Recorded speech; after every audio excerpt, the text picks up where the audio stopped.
Président, veuillez vous asseoir.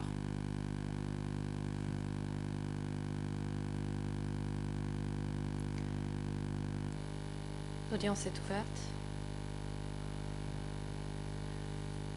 Et la parole est à l'accusation et donc au coprocureur et au co-avocat principal des parties civiles, ce qui sera la dernière partie de l'audience où ces parties pourront interroger ce témoin.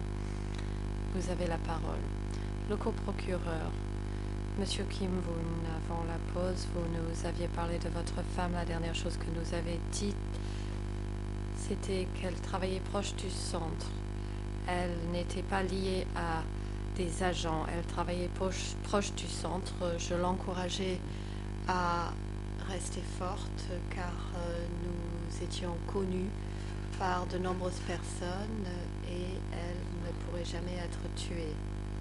Pourriez-vous nous dire quand vous avez pu avoir ces conversations avec votre femme?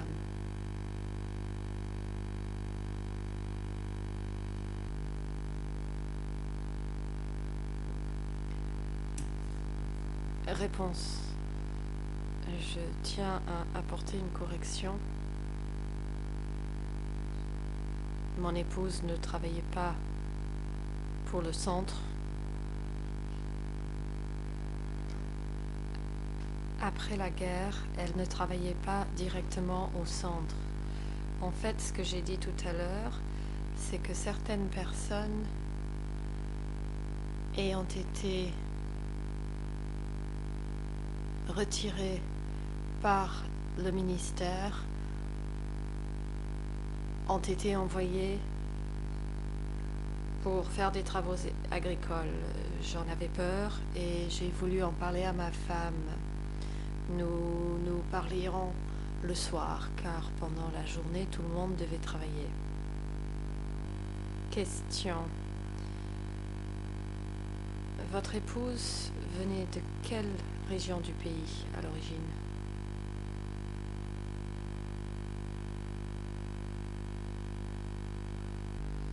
Réponse.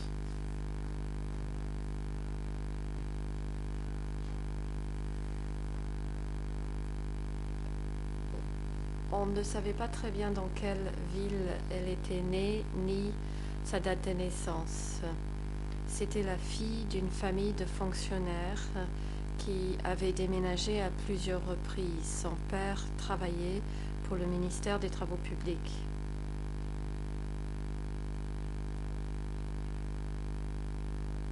Elle avait déménagé plusieurs fois. Elle était allée de Kampong Thom à la province de Kratie. Mon beau-père venait de la province de Vung Prum.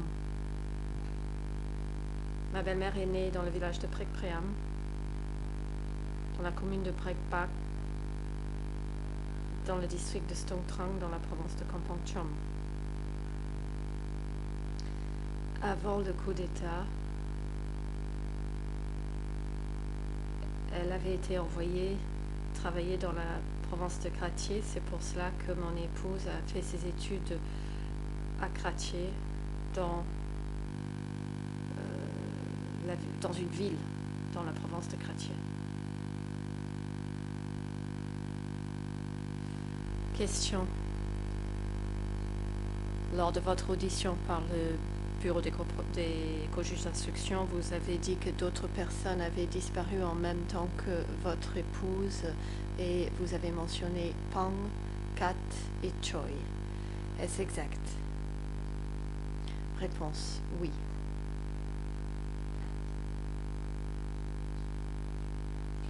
Frère Choi a été transféré. Je ne savais pas où on l'a envoyé. Question. Pour ce qui concernait Kot, juste avant sa disparition, quelles étaient ses fonctions?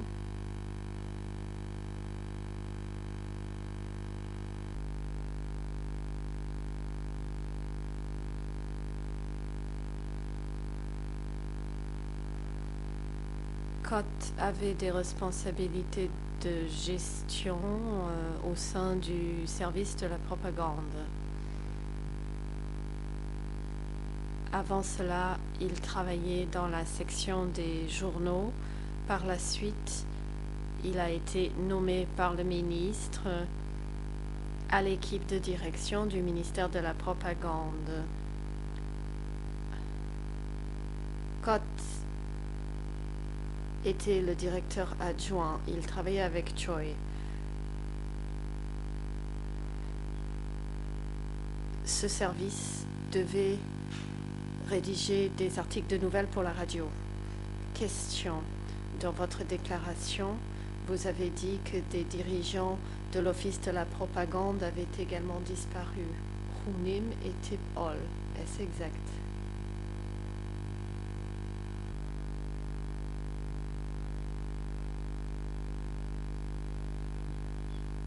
Réponse. Ce sont mes amis qui m'ont dit que notre ancien chef, Hunim et Tu Hall, qui avaient été nos chefs pendant les 5 années de guerre, c'était l'ancien ministre de la propagande. Dans vos précédentes auditions, en parlant de Koitun, vous avez dit avoir été au courant de son arrestation. Je cite, parce que j'ai lu un exemplaire de l'étendard révolutionnaire et toutes les pages de cet étendard révolutionnaire contenaient les aveux de Koitun. Est-ce exact? Réponse, oui. Question. Sauriez-vous nous dire dans quelle année cet exemplaire de l'étendard révolutionnaire a été publié?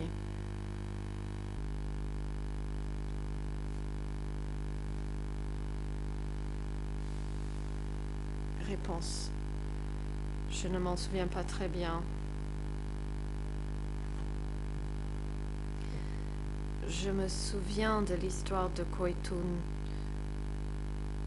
parce que la plupart des pages de cette revue contenaient ses aveux.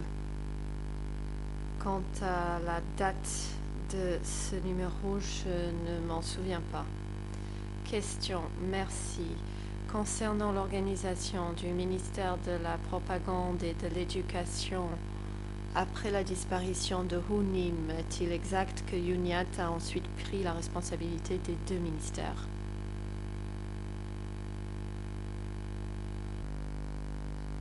Réponse, oui.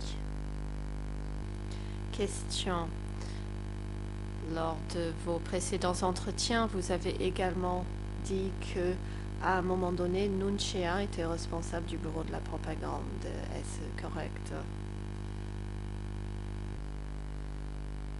Réponse.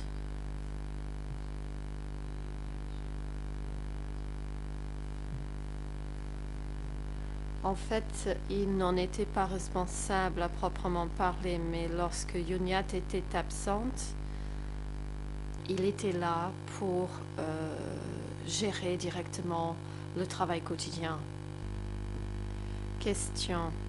Vous avez dit qu'après l'arrestation de votre épouse, on vous a envoyé à faire des études politiques pendant 15 jours. On vous a demandé quel était le contenu de ces études et vous avez dit de nous changer et de reconstruire le pays et de parler des ennemis imbriqués qui nécessitaient de la vigilance. Est-ce exact?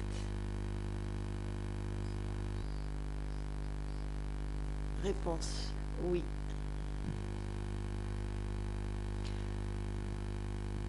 Question.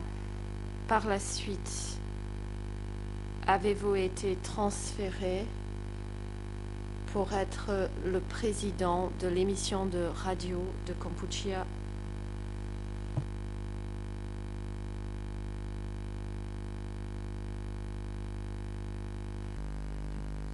Kampuchea Krom.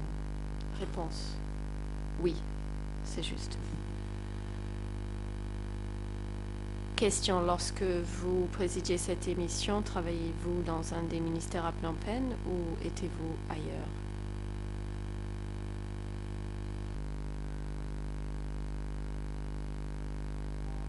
Réponse. Pendant tout ce temps, j'ai travaillé au ministère de la Propagande. Simplement, j'ai travaillé dans des services différents de ce ministère.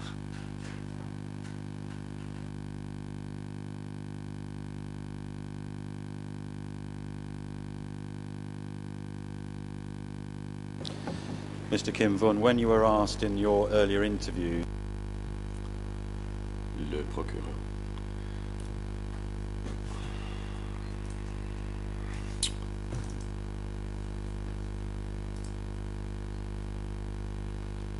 Donc dans le document à l'ERN en français 0040 29 97, on vous pose une question. Alors que vous étiez président Kampuchea Krom, et vous parlez d'une autre station de radio, d'un autre programme, et vous avez cela à dire. Vous dites, il y avait aussi un programme en langue vietnamienne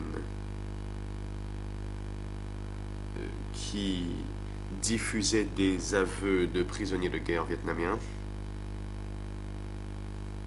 C'est exact.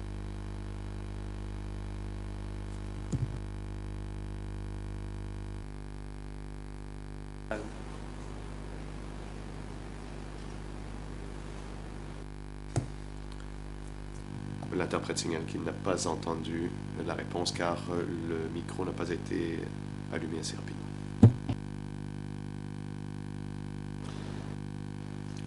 Le procureur.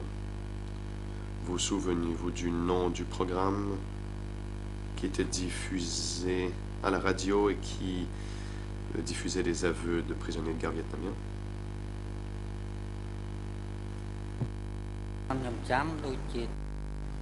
Réponse.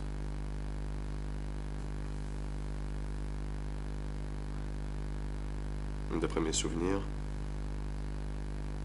c'était des preuves inébranlables à propos des ennemis Yod. Question. Quel était le programme de radio qui diffusait ces informations, ces aveux?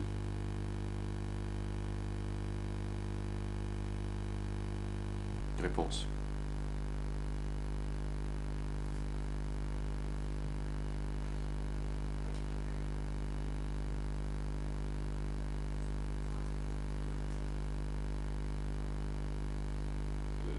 Nous diffusions les aveux en direct. Question. J'aimerais m'attarder sur votre rôle comme président de la station de radio Kampuchea Krom. Qui choisissait ce qui devait être diffusé sur les ondes?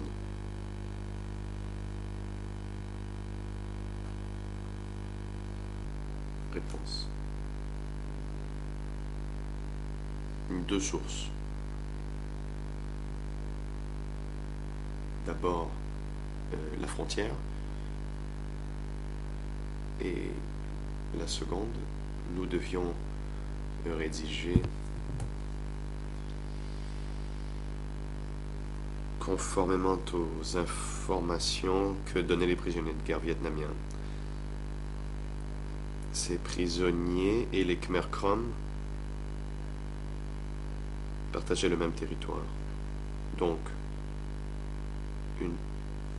certains aspects de leurs aveux étaient pertinents.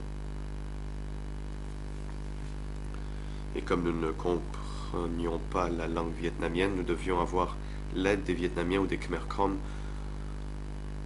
qui pouvaient nous expliquer les aspects géographiques de l'endroit. À l'époque, on ne pouvait aller que jusqu'à Phnom Penh, à Takeo.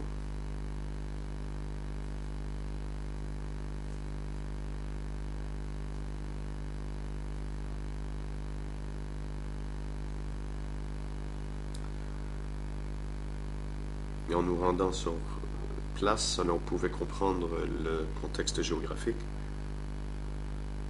Mais pour bien connaître les détails, nous devions entrer en contact avec les Khmer Krom. Et à l'époque, la situation en Vietnam Sud était chaotique. Le procureur, merci.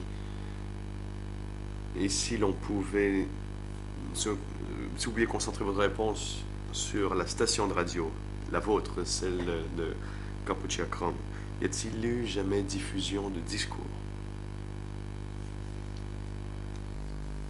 Réponse?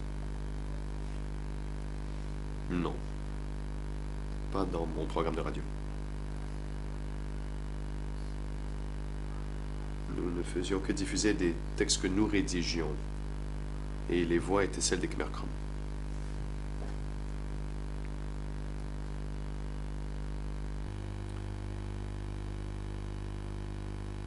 Question, j'aimerais en revenir sur le sujet de votre épouse, si vous me le permettrez. Dans votre déclaration d'enquêteur, vous avez dit, je cite, « Je ne suis pas certain si elle est toujours en vie, mais je n'ai pas eu de nouvelles d'elle. » Est-ce exact? Réponse.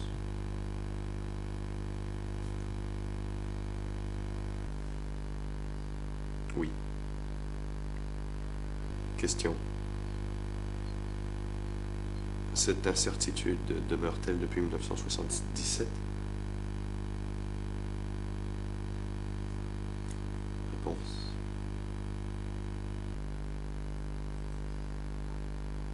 Oui. Je n'ai reçu aucun renseignement à son sujet. Question.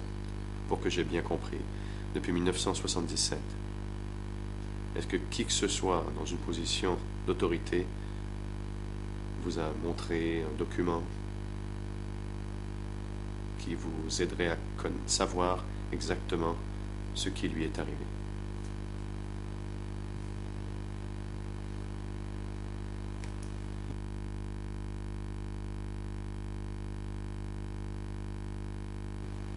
Réponse. Non, jamais.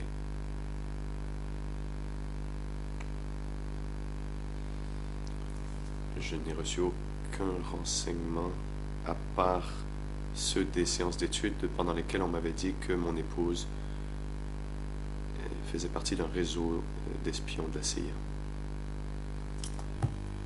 Le procureur. Monsieur Kinvoon, s'il existait de tels documents,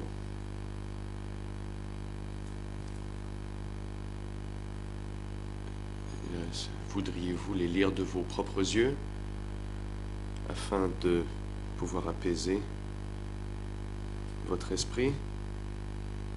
Maître Carnavas. Monsieur le Président, puis-je intervenir? Le Président. Allez-y, Maître. Maître Carnavas. Merci. Bon, je crois comprendre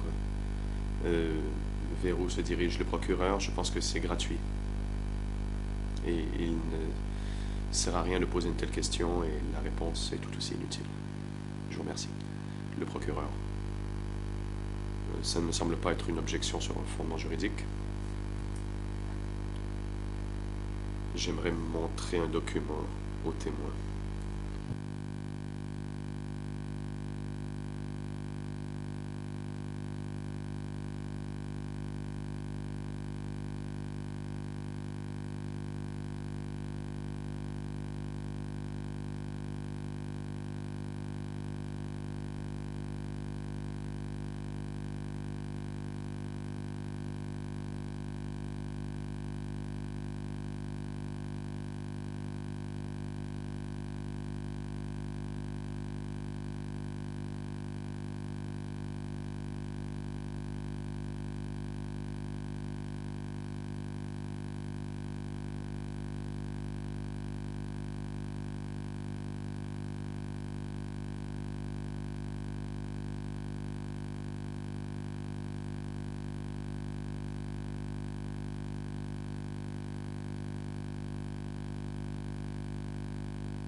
Le président.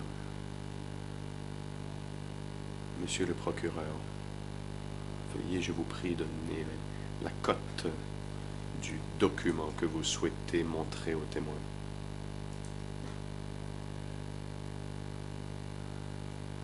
Et pourquoi jugez-vous le document pertinent? Le procureur. La cote du document, c'est E3, barre 342. La liste de prisonniers S21 révisée. Et pour répondre à votre question sur le sujet de la pertinence, M. Kinvoon a parlé de la disparition de son épouse. Il ne sait pas ce qui lui est arrivé. Et même sur la base de son déposition, tout porte à croire qu'elle pourrait être une victime dans ce dossier. Et c'est pour ces raisons, et pour des questions de décence, que je pose la question et que j'entends lui montrer le document. Le président. La parole est à la défense de Nguyen. Maître Parr. Je pense que l'on vient ici de quitter le monde des objections sur un fondement juridique. Quand le procureur a demandé à pouvoir montrer le document, je parle ici, si l'on parle ici de décence, je pense qu'il serait en effet décent de laisser aux témoins la possibilité de lire ce document en privé et pas dans le prétoire en public. Si le document existe, les parties peuvent en prendre note. Mais je ne pense pas qu'il soit décent de montrer un tel document aux témoins dans le prétoire. Si c'est en effet dans un souci de décence, laissez donc le témoin le lire en privé. Voici donc notre propre appel à la décence. Le président, la parole est à la défense de Q5. Oui, Monsieur le Président, j'interviens brièvement pour supporter entièrement ce que vient de dire mon confrère. Je pense que c'est vrai que le témoin, s'il y a des documents qui sont relatifs à sa famille, a le droit d'en prendre connaissance. Mais je pense que, humainement parlant, il a encore, ce n'est pas une objection légale, ni juridique, je le souligne. Mais je pense que c'est vrai que le lieu de la salle d'audience ne me semble pas le lieu approprié pour que le témoin puisse prendre connaissance de documents qui pourraient lui donner des informations sur la disparition de sa femme. Le mal est déjà fait, mais je pense encore une fois que ça fait partie aussi des devoirs de cette Cour de s'assurer que toutes les personnes sont traitées avec dignité, avec le droit à leur vie privée, à leur réaction privée.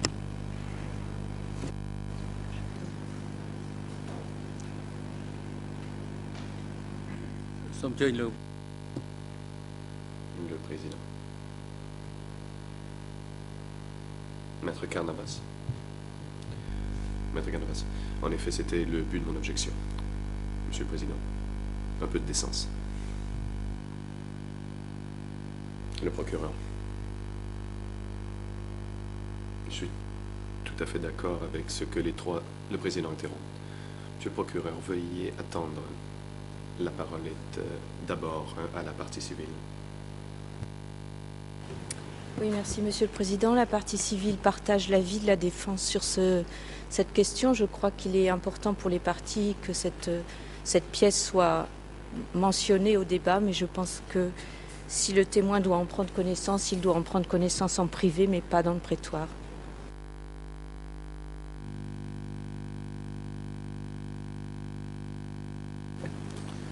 Mr. President. Le procureur. Je veux... Tout ce qui m'intéresse, c'est que le document, que le témoin prenne connaissance du document. Je laisse à la Chambre le soin de décider où et quand.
Le président.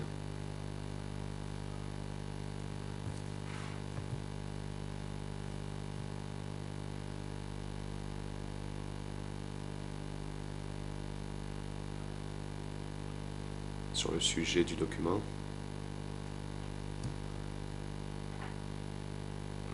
qui est contesté par plusieurs parties.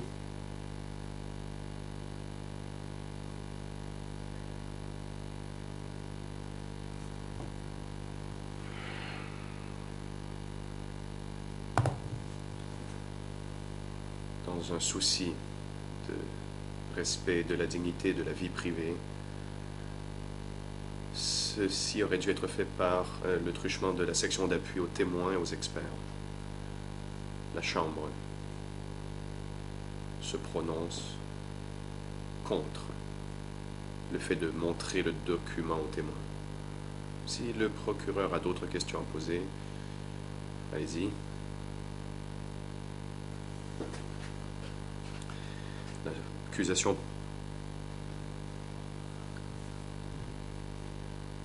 peut-elle expliquer comment elle s'est répartie le temps avec la partie civile, car il ne reste que 40 minutes ce matin. Le procureur. Je vous remercie, Monsieur le Président, pour cette précision. Je n'ai plus de questions à poser aux témoins et j'aimerais donc laisser la parole aux co-avocats principaux.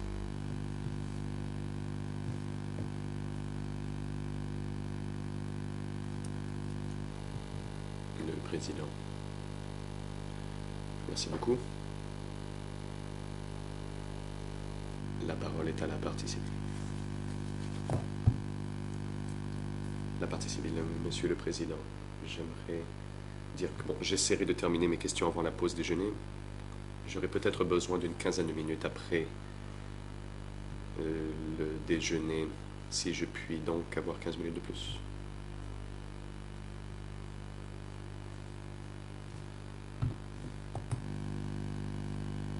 Le Président. Allez-y. Et la Chambre étudiera votre demande et décidera si vous pouvez disposer de 15 minutes de plus. La Chambre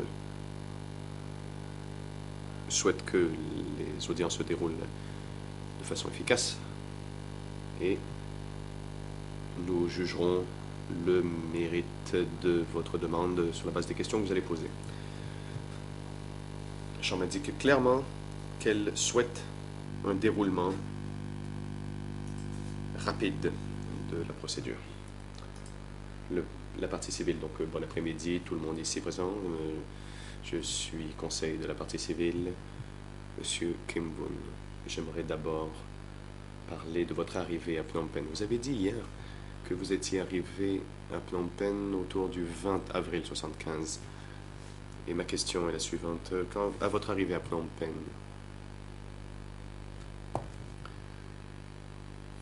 qu'avez-vous vu? Réponse. À Phnom Penh, après le 17 avril, à la libération du 17 avril, il y avait très peu de personnes à Phnom Penh. Il n'y avait que quelques personnes, y compris les soldats. La ville n'était pas aussi peuplée qu'elle était avant. Le Président. Maître, veuillez, je vous prie, ralentir votre débit pour que tout ce que vous dites puisse être bien interprété dans les autres langues. La partie civile, merci, Monsieur le Président, je vais ralentir. Avez-vous remarqué si des civils quittaient Phnom Penh?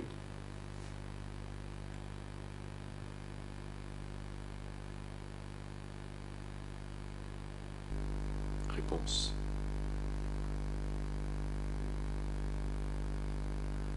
Je n'ai pas été témoin de personnes évacuées. Elles avaient déjà quitté avant que j'arrive à Phnom Penh. Question. Quand vous dites que vous avez vu des soldats, que faisaient les soldats?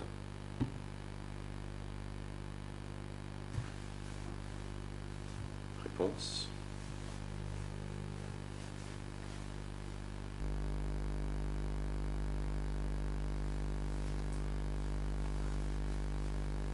C'était des soldats du front.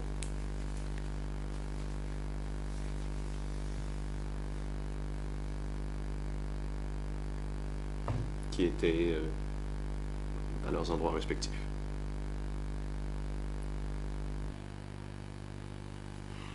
Question. Quand vous êtes venu arriver le 20 avril, êtes-vous venu avec la station de radio mobile en provenance de Stonetrong? Réponse.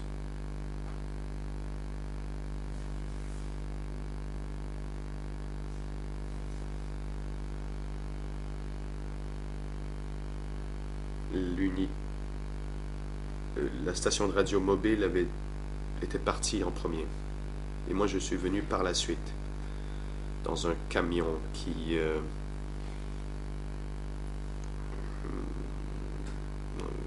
transportait des documents. Nous sommes passés par Chankar-Andong et Chankar-Le avant d'arriver à Phnom Penh.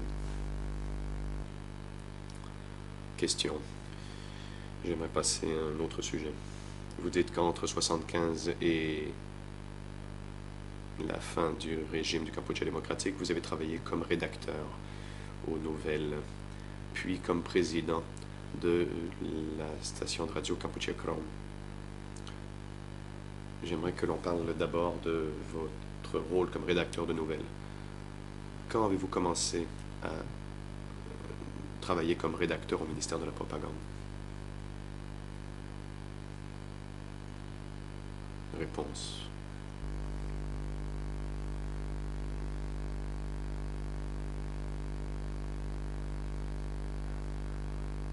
J'ai en effet travaillé comme rédacteur.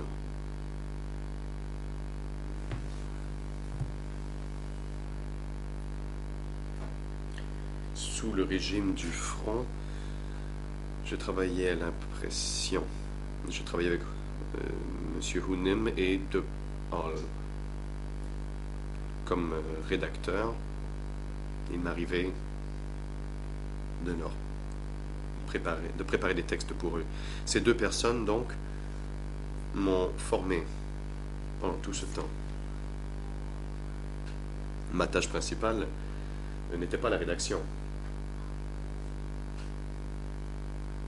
Ce n'est qu'après l'arrivée à Phnom Penh, qu'après que le groupe de photographes a été créé, à partir de ce moment-là, Madame Youniat m'a affecté à la rédaction.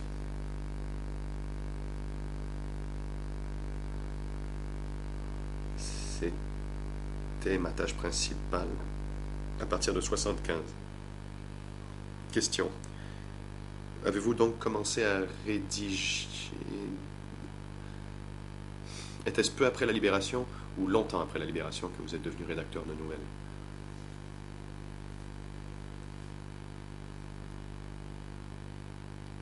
Réponse.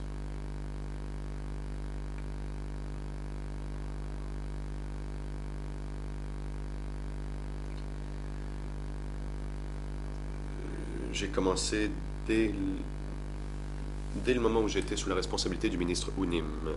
À l'imprimerie, je travaillais sur l'impression. Il y avait aussi la préparation de nouvelles et de poèmes. Et je pouvais aussi exécuter d'autres tâches artistiques à part celle de l'impression. Je pouvais, par exemple, aider dans des spectacles sur scène où des chants, nous manquions de force et nous devions nous entraider. Donc je les ai aidés avec ces pièces de théâtre et les arts, et eux m'ont aidé avec les tâches à l'imprimerie. En 1971,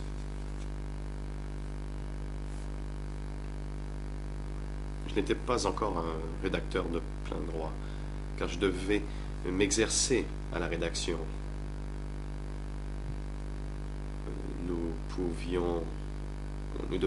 en écrivant sur la première page, on pouvait écrire sur plusieurs exemplaires.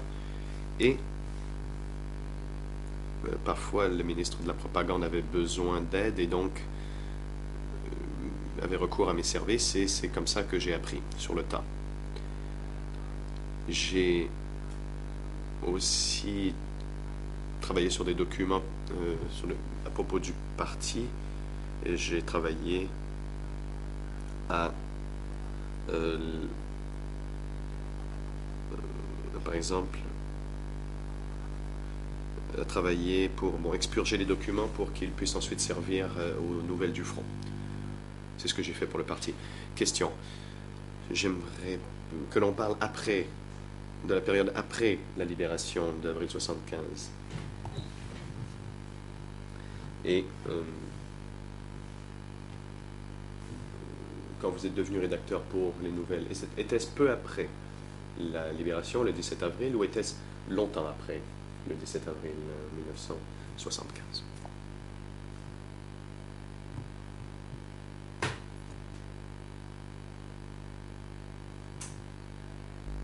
Réponse.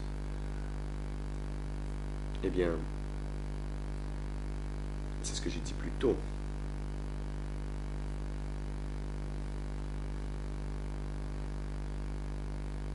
Au début, je m'occupais d'un groupe de photos. Donc, on a appris à prendre des photos pour les journaux. Nous devions devenir bons à la photo. Ceux qui étaient en charge de l'enregistrement de films devaient s'occuper de la prise de photos pour les magazines, pour les journaux et pour les films aussi. Donc, j'ai appris à la rédaction d'articles.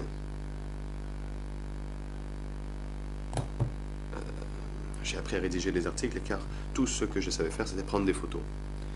Mais plus tard, j'ai appris à écrire des articles de journaux. Mais ce n'étaient pas des articles importants, ce n'était que des déclarations. So you said you were only writing. Question. Vous dites simplement avoir rédigé des annonces. Avez-vous rédigé quoi que ce soit concernant l'évacuation de Phnom Penh?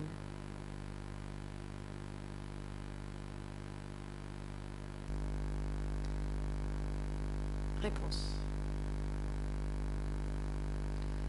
À cette époque, l'évacuation de Phnom Penh n'était pas un sujet. Les principaux sujets que nous avons couverts étaient les efforts de reconstruction du pays et la défense nationale. Nous rédigions des articles là-dessus pour encourager les gens à construire des ouvrages d'irrigation, à cultiver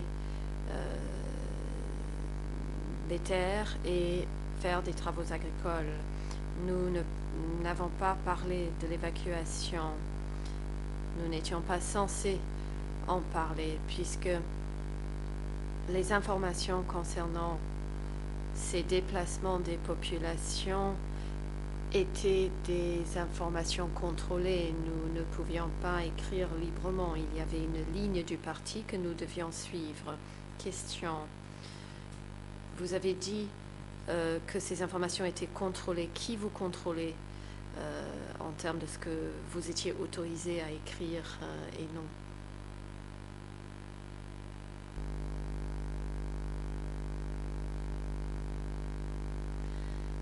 Réponse.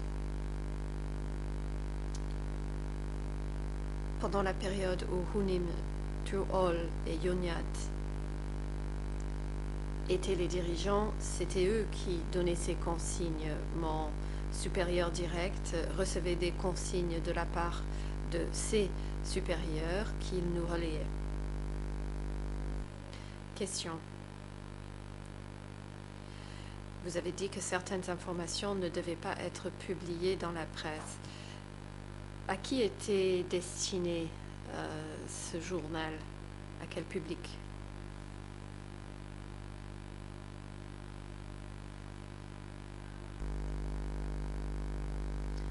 Réponse. D'après ce que j'avais compris, les informations étaient diffusées dans toutes les bases, dans tout le pays.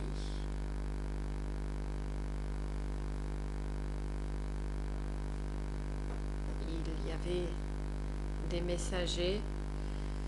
Les journaux étaient préparés par pile. Nous avons imprimé de très nombreux exemplaires et eux les mettaient dans les camions et les livraient dans tout le pays. Question, étaient ces journaux remis également aux civils?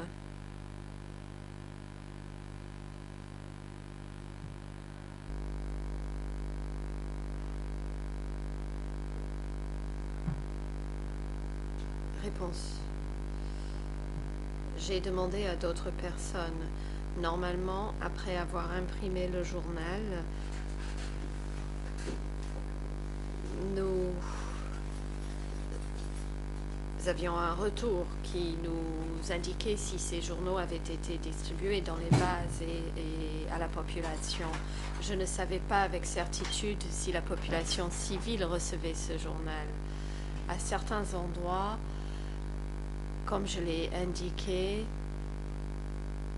les gens produisaient un bon rendement de riz, mais néanmoins n'avaient pas assez à manger.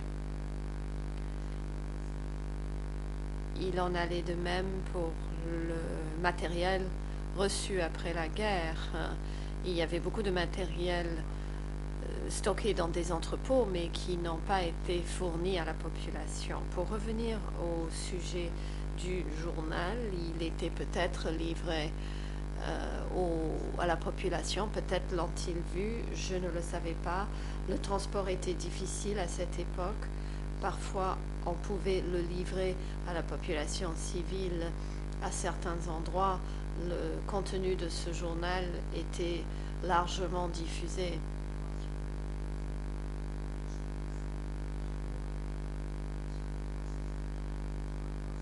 Donc parfois, à certains endroits, il était possible d'atteindre la population civile et à d'autres endroits, c'était impossible.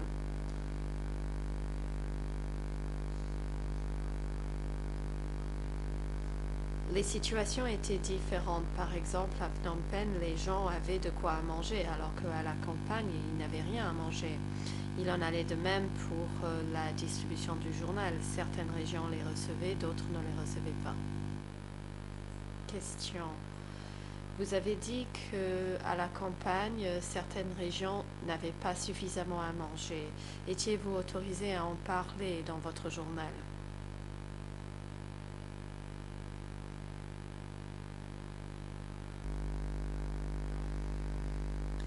Réponse. Je l'ai dit tout à l'heure, lorsque je constatais des irrégularités, j'en faisais part à la ministre. Mais la ministre m'a conseillé, comme je l'ai déjà dit dans ma déposition, elle m'a prévenu de m'occuper de mes affaires.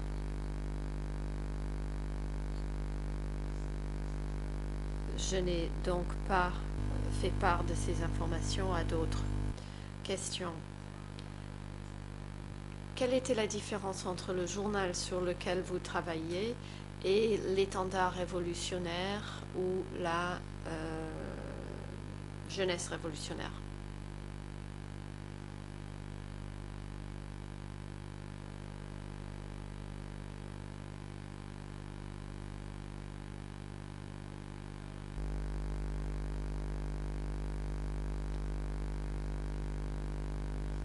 Réponse.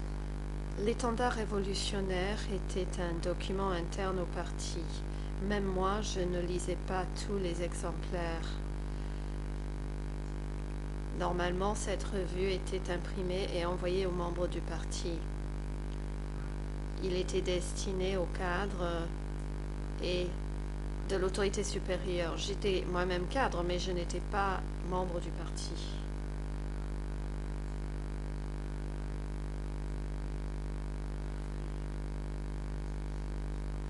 J'avais le temps de lire certains numéros des revues car je travaillais au sein du service de la diffusion. Nous publions des actualités. Il s'agissait d'informations simplifiées et non secrètes. Pour l'étendard révolutionnaire, les messages que contenait cette revue étaient destinés aux dirigeants.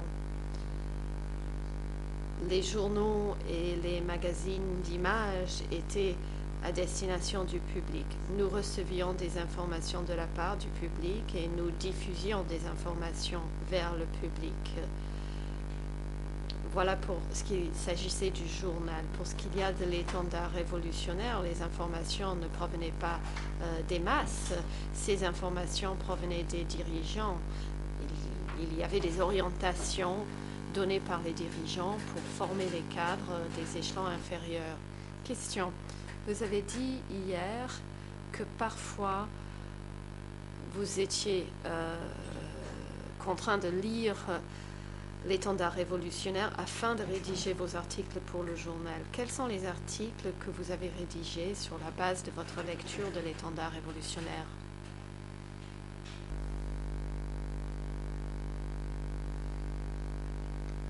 Réponse.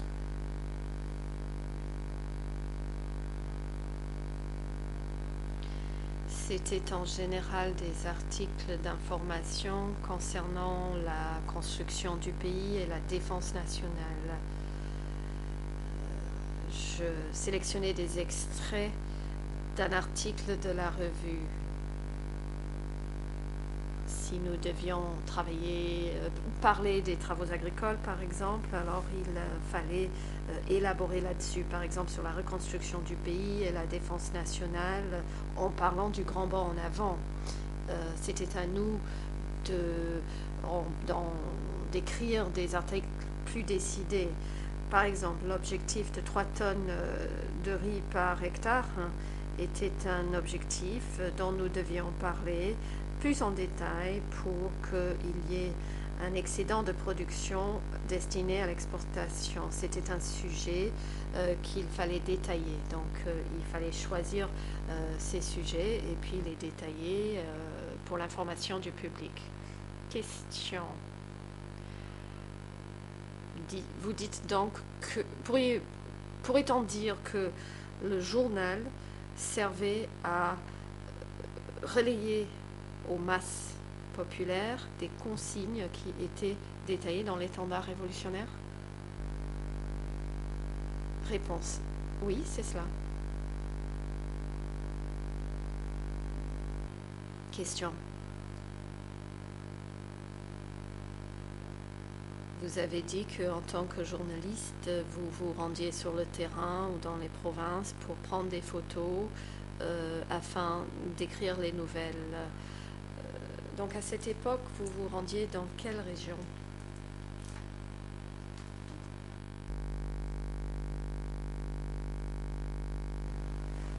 D'après mes souvenirs, nous sommes allés dans tous les secteurs et dans toutes les zones et nous collaborions avec ces secteurs et ces zones pour écrire des articles sur ces zones. Nous y sommes allés en leur demandant l'autorisation d'aller à tel ou tel endroit. Sans leur autorisation, nous ne pouvions pas y aller. Il y avait certains endroits qui n'étaient pas suffisamment sûrs pour que nous puissions y aller et normalement, ils nous prévenaient à l'avance si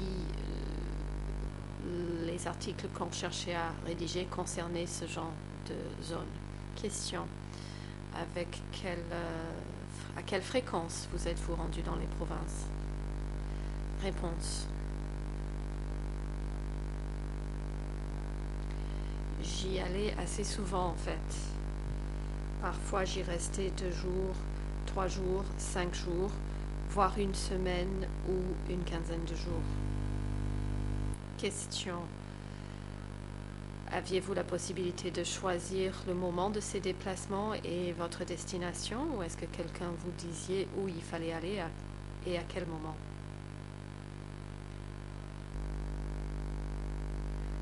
Réponse. Si nous nous intéressions à une région donnée, il fallait faire la demande directement à la ministre.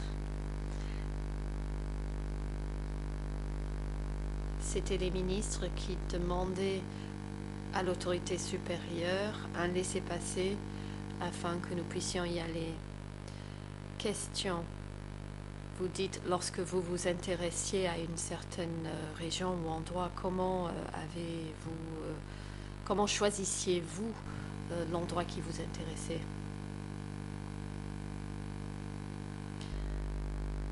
Réponse.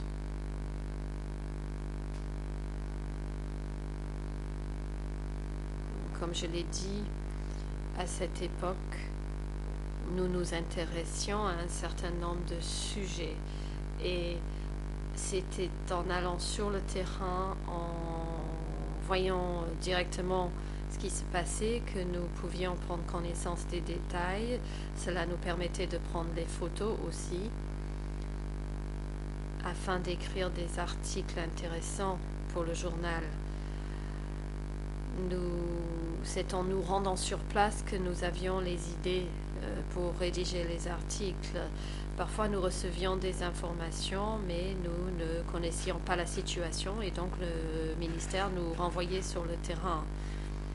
Par exemple, si des paysans n'ont pas pu avoir une bonne récolte, il fallait couvrir ce genre d'événement. Ou par exemple, des étudiants à Phnom Penh qui avaient des difficultés pour cultiver des denrées, il fallait couvrir ce sujet. Et donc, nous sommes rapprochés de ces gens pour passer du temps avec eux, créer une relation et obtenir des informations. On nous demandait de travailler au plus près des paysans pauvres sur le terrain. Autrement, nous ne serions pas en mesure de comprendre leurs vraies difficultés. Nous devions donc d'être à leur côté pour apprendre directement les difficultés qu'ils subissaient. Et c'était sur cette base que nous rédigions nos articles. Parfois, nous rédigions également des nouvelles. Question. Si vous habitiez donc au plus près des paysans à la campagne, pourriez-vous nous décrire leurs conditions de travail et leurs conditions de vie à cette époque?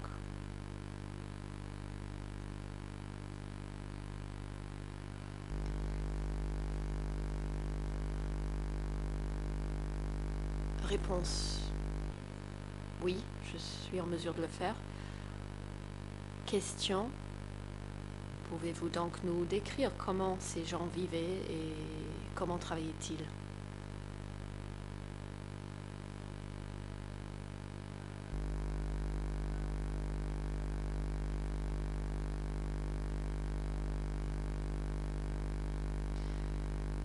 Réponse.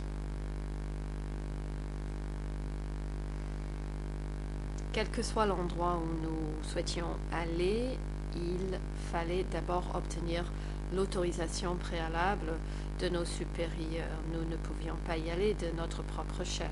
Par exemple, si nous avions une idée d'écrire, de rédiger un article sur un certain sujet, notre objectif était de trouver l'histoire, mais il fallait s'occuper de nos affaires dans la limite de nos responsabilités. Question. J'ai bien compris que vous aviez des consignes de ne parler que de certains sujets, mais lorsque vous êtes rendu en province, qu'avez-vous observé sur place concernant la condition des gens?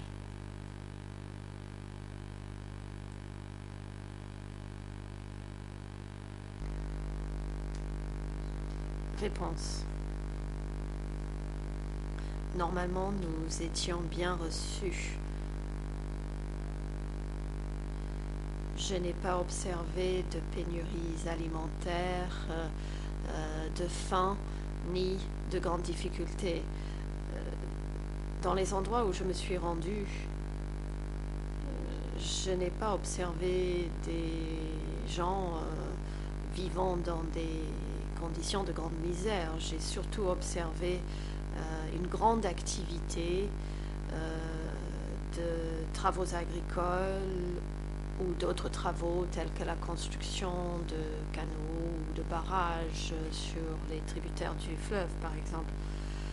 Lorsque un chantier était ouvert, le ministre de la Propagande et de l'Éducation était invité à l'inauguration du chantier et à ce moment-là, nous avons pris des photos du chantier, nous les avons filmées également.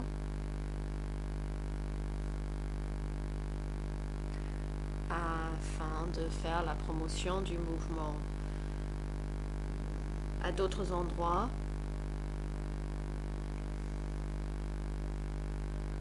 nous avons également observé la construction de réservoirs, de bassins de rétention des eaux.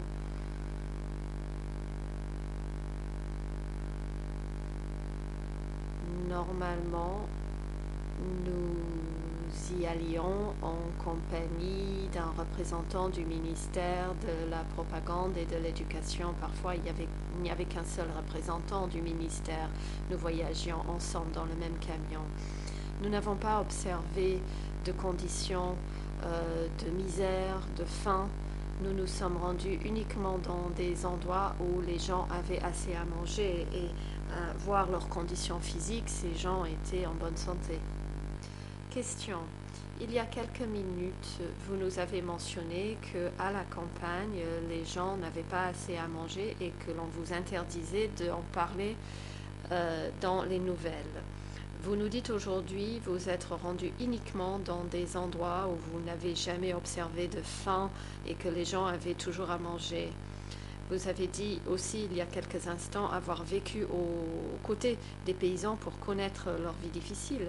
Alors, pouvez-vous nous expliquer cela?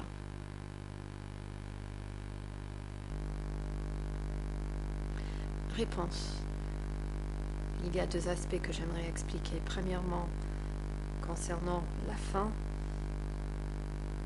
à cette époque,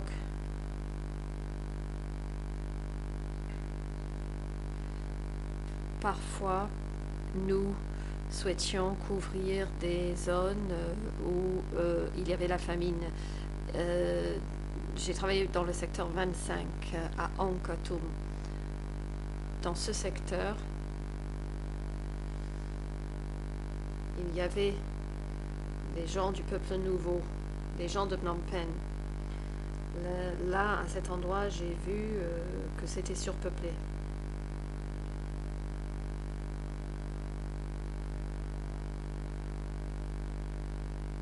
Ils mangeaient du maïs rouge. Et à cet endroit, j'ai observé qu'ils avaient faim.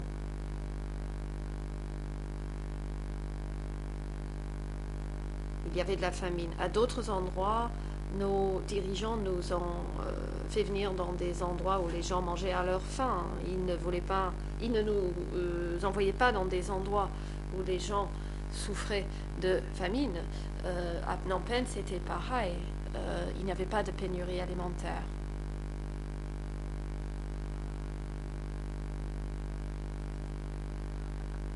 À ce moment-là, on mangeait dans des réfectoires communs, surtout au sein de mon unité, au ministère de la Propagande, nous mangions toujours à notre faim. Le poisson, par exemple, lorsque la population a quitté la ville de Phnom Penh, il y avait beaucoup de poissons qui restaient et que nous pouvions manger. Je sais qu'il existe de nombreux documents racontant les mauvais traitements, la famine, mais moi-même, en tant que journaliste à l'époque, je ne l'ai pas observé.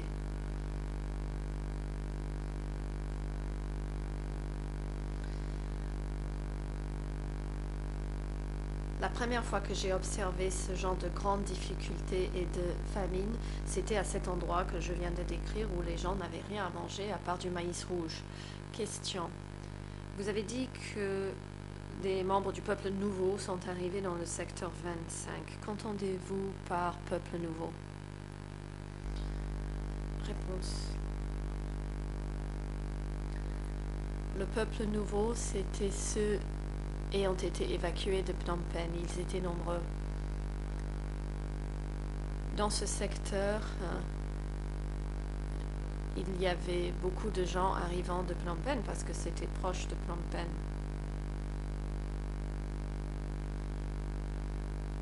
Et parmi nous, il y avait des gens qui sont allés là-bas. Ils étaient très nombreux, c'est ce que j'ai observé. Question. Et avez-vous eu l'occasion d'observer comment ils ont pu accueillir autant de personnes venant de la capitale?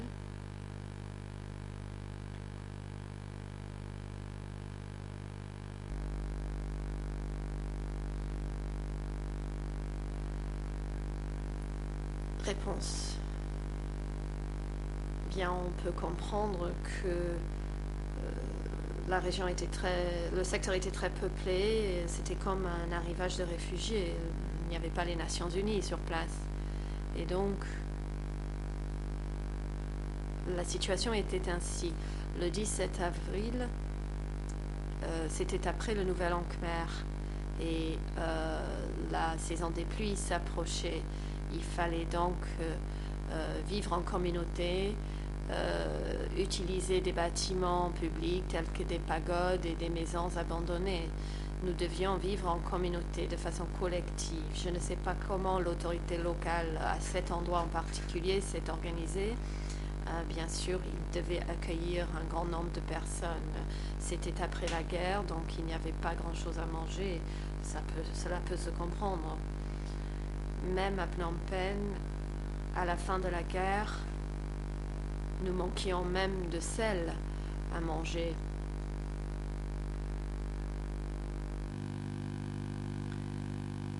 Donc, on pouvait imaginer les conditions alimentaires à l'époque. Question. Je reviens au terme peuple nouveau. Avez-vous écrit sur ce peuple nouveau dans vos articles? Réponse.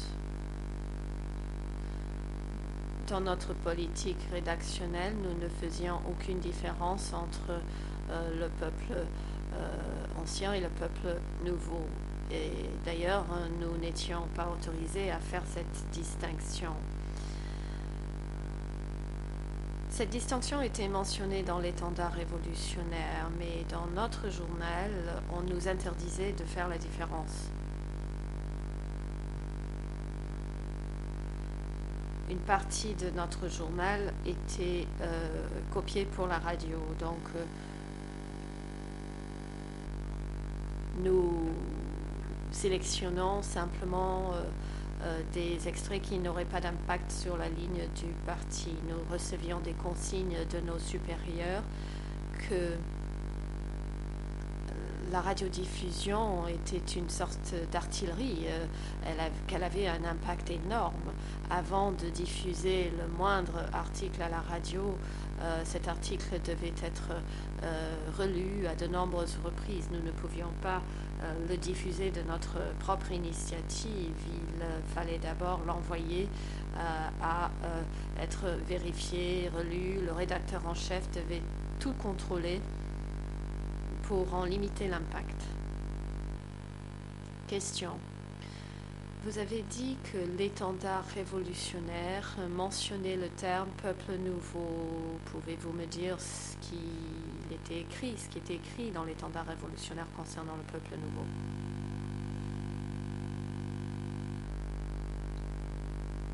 Réponse. Je ne m'en souviens pas.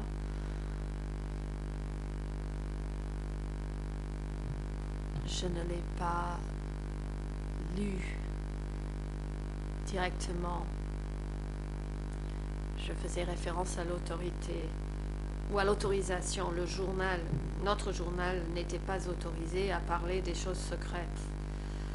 Tandis que dans l'étendard révolutionnaire, il pouvait parler des choses secrètes pour le parti, mais nous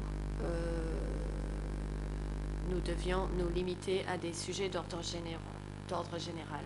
Question, vous dites avoir pris des photos à la campagne lorsque vous couvriez des nouvelles. De quel type de photos s'agissait-il?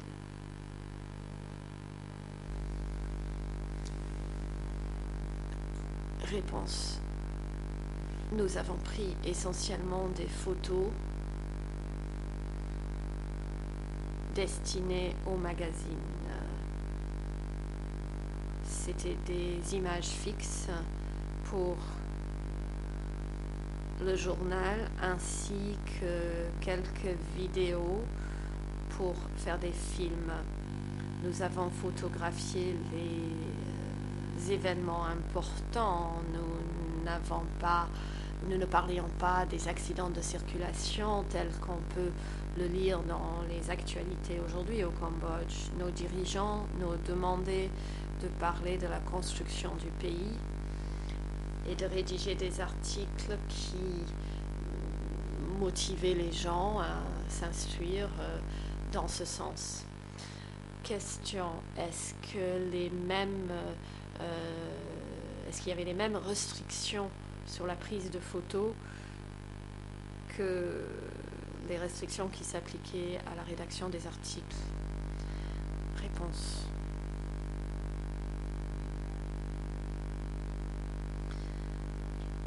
Nous étions obligés de faire preuve de vigilance. La prise de photographie était contrôlée. Il fallait couvrir des sujets bien précis. En tant que photographe, nous avions été formés à la prise de photos dans ses aspects techniques, mais également ses aspects politiques. Par exemple, nous avions appris quels étaient les éléments composant une photo avant de la prendre.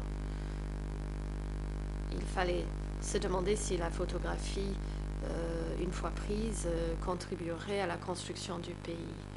Question. J'ai terminé mes questions. Je vous remercie de vos réponses et je vous souhaite un bon retour chez vous.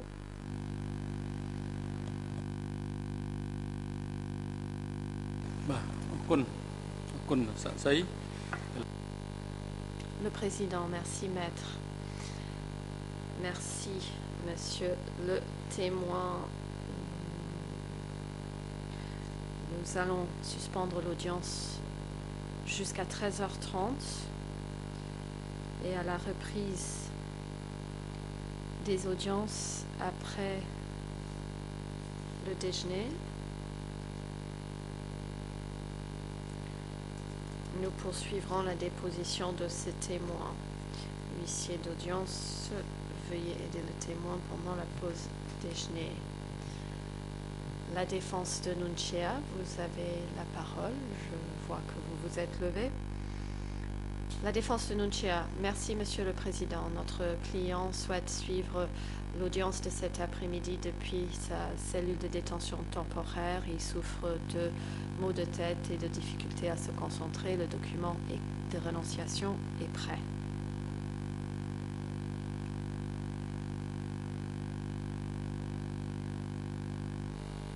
Le Président. La Chambre prend note de la demande de Nunchia exprimée par son avocat et demandant à suivre l'audience depuis sa cellule de détention temporaire et ce pour le reste de la journée. Et qu'en raison des problèmes de santé, il ne peut rester assis au prétoire. La demande de M. Nunchia est motivée et la Chambre donc fait droit à sa demande. M. Nunchia est désormais autorisé à observer les audiences depuis sa cellule de détention temporaire grâce aux moyens audiovisuels pour le reste de la journée. Monsieur Nunchia a donc expressément renoncé à son droit à être présent directement au prétoire. Sa défense est priée de soumettre le document de renonciation signé ou portant l'empreinte de monsieur Nunchia à la Chambre. Les techniciens sont priés de vérifier les liens audiovisuels pour s'assurer que M. Nunchia puisse suivre l'audience depuis la cellule temporaire. Les gardes de sécurité veuillez raccompagner Nunchia et Khieu Samphan dans leur cellule temporaire. Veuillez raccompagner M. Khieu Samphan ici au prétoire pour le début de l'audience suivante.